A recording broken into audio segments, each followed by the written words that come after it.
I know you are working hard, you are hustling, you are taking the calls, and you are doing the work.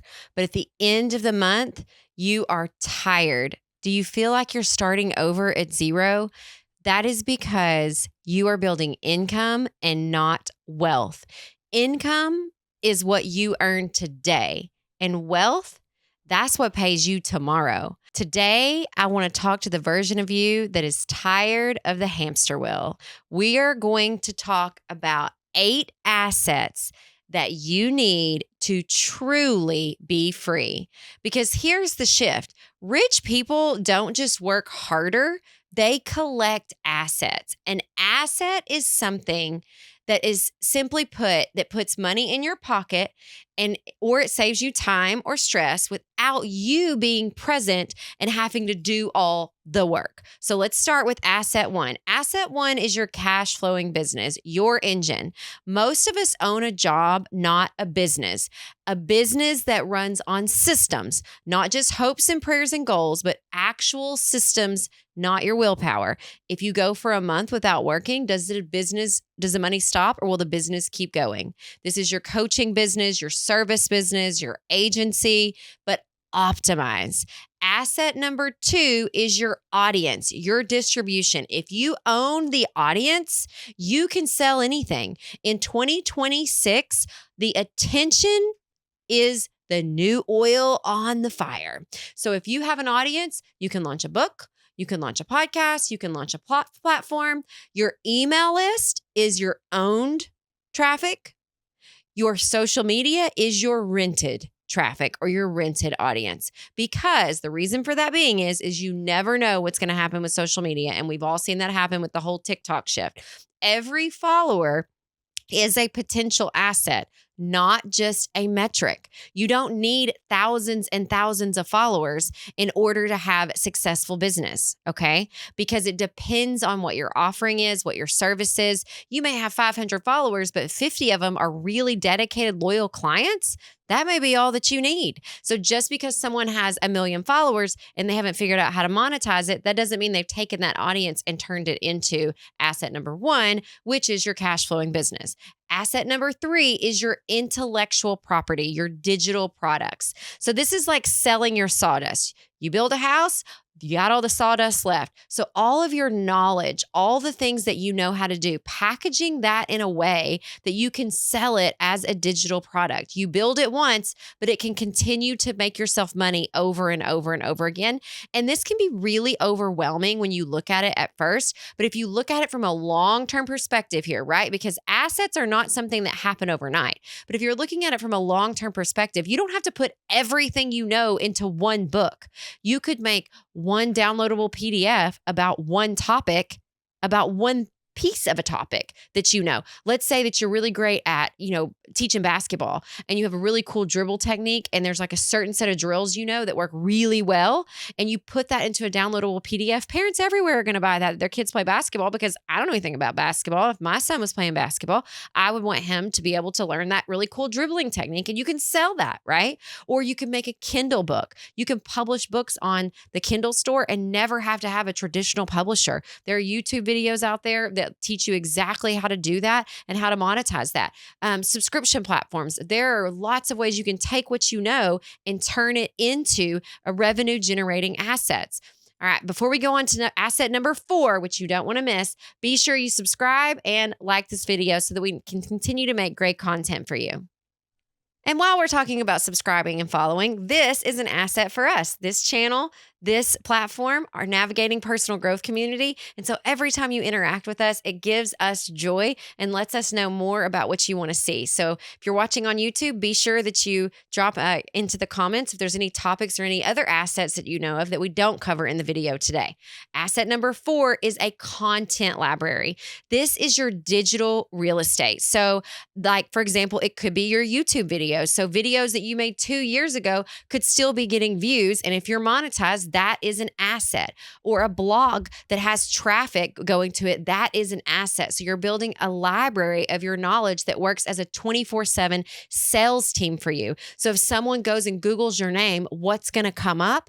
Then That drives audience, which then drives a platform that you can launch anything from in the future.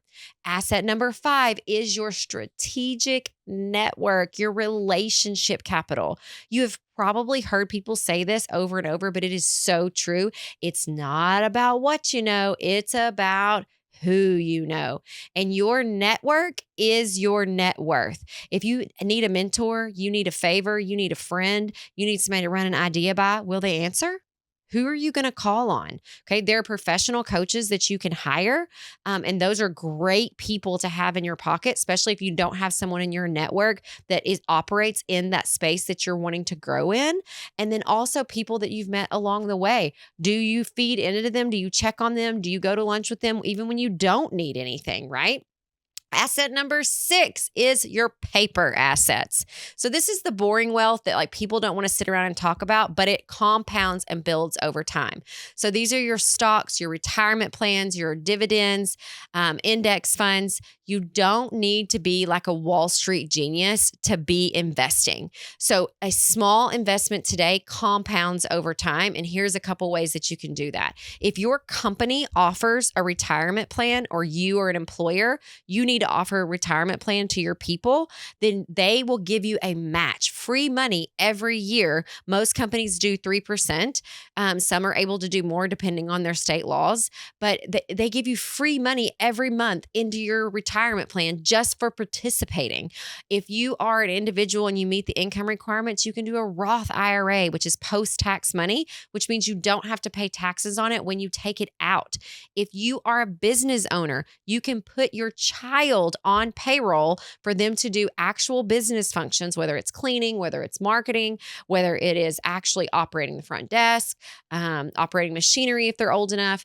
Whatever the case is, whatever task they're doing, you can pay them for that. And then you can take their earned income and put it into a Roth IRA for them because most company retirement plans require them to be 18. You are setting them up for success in the end. If you're planning on sending your kids to college or any kind of trade school, set up a college fund for them, a 529 plan.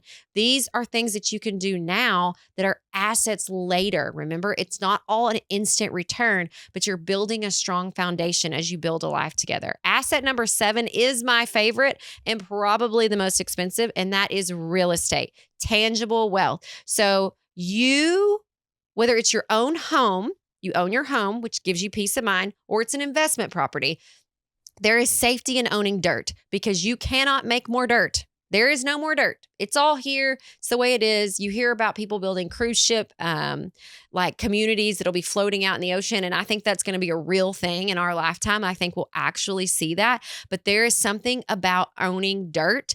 It is like the hedge against the digital world. Like all the internet systems go out and all that. Well, TikTok goes down. Well, guess what? There's still dirt. There's still real estate. There's still Airbnbs. There's still long-term rentals. There's mid-term rentals.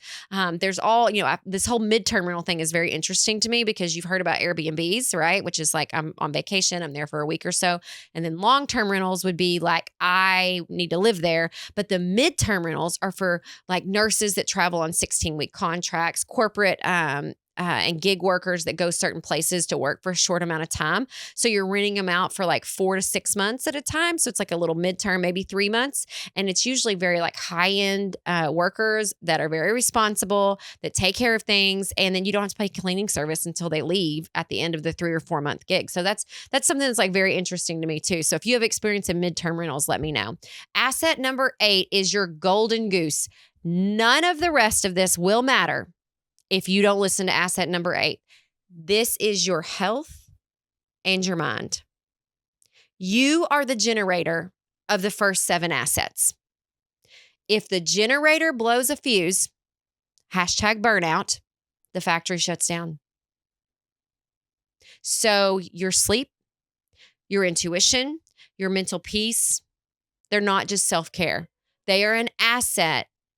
They are asset maintenance. They are non-negotiables. Setting boundaries, removing toxic people, all of those things, if they are not in place, you can't do the first 7 because you will be dealing with all of that stuff over and over. You will be wasting your life away sitting in doctor's offices after doctor's offices if we don't get that right. So don't miss what I said in the first 7 by skipping over number 8 and thinking like, I'll deal with that later. Deal with it now so that you can continue to build it later.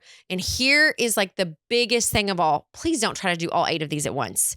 That is way too overwhelming. There are some on this list that I am like very, very strong in. Okay. There are some on this list that I'm growing in. And there are some that I'm like, okay, I have not started selling my knowledge so as much as I'd like to. So that's something I want to lean in more to. You don't have to be an expert in all of these to start dabbling in them. Because remember, the tree that we plant today is what's going to shade us in 10 years, in 20 years, in 30 years. But if we never start planting, we are never going to get there.